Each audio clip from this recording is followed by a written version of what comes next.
इस साल के अंत में बिहार में विधानसभा चुनाव होने हैं, लेकिन अभी से बिहार का राजनीतिक पारा गर्मा चुका है। पिछले चुनाव में सीमांचल में इंडिया गठबंधन का खेल बिगाड़ने वाले ओवैसी इस बार इंडिया गठबंधन के साथ मिलकर चुनाव लड़ सकते हैं।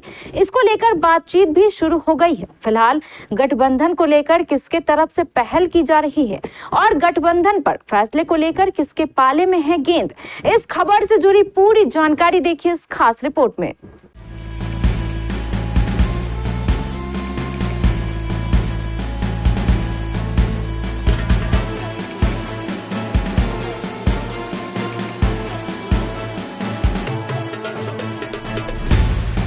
बिहार की सियासत एक बार फिर करवट ले रही है। साल 2020 के विधानसभा चुनाव में सीमांचल में राजद को तगड़ा झटका देने वाली असदुद्दीन ओवैसी की पार्टी ऑल इंडिया मजलिस-ए-इत्तेहादुल मुस्लिमीन अब उन्हीं के साथ गठबंधन की तैयारी में है। पार्टी के प्रदेश अध्यक्ष अख्तरुल ईमान ने एक निजी न्यूज चैनल से बातचीत करते हुए इस बात की पुष्टि की। उन्होंने कहा कि सांप्रदायिक ताकतों को सत्ता से दूर रखने के लिए एक बड़े गठबंधन की जरूरत है। इसी सोच के तहत AIMIM ने राजद और कांग्रेस से बातचीत शुरू की है। हालांकि अंतिम फैसला राजद और कांग्रेस को ही लेना है।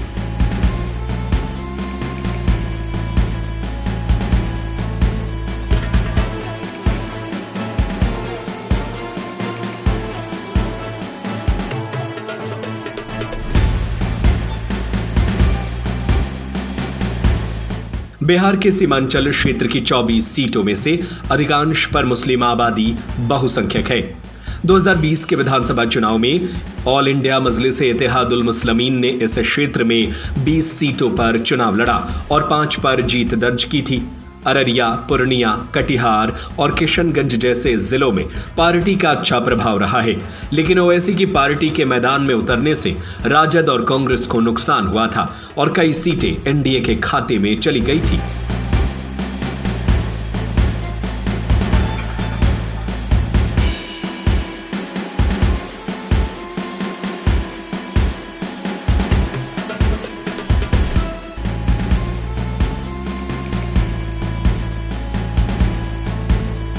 हालांकि चुनाव के बाद AIMIM को भी नुकसान झेलना पड़ा। उनके 5 में से 4 विधायक मोहम्मद इजहार, असफी, शाहनवाज आलम, सैयद रुकनुद्दीन और अजहर नईम राजद में शामिल हो गए। इस समय अख्तरुल ईमान पार्टी के इकलौते विधायक हैं और वे बिहार में प्रदेश अध्यक्ष भी हैं।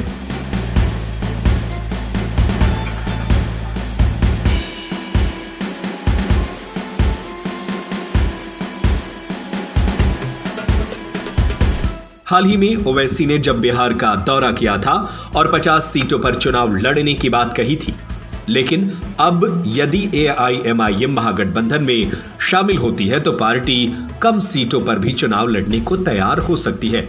इससे एनडीए की मुश्किलें बढ़ सकती है, क्योंकि महागठबंधन और AIMIM साथ मिलकर एक बड़ा वोट बैंक खड़ा कर सकते हैं।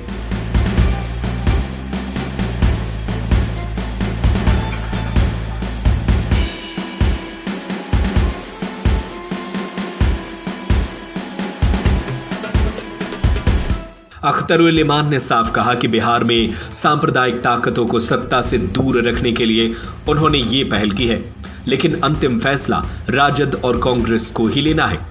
अगर यह गठबंधन बनता है तो बिहार के राजनीतिक फिजा में बड़ा बदलाव देखने को मिल सकता है।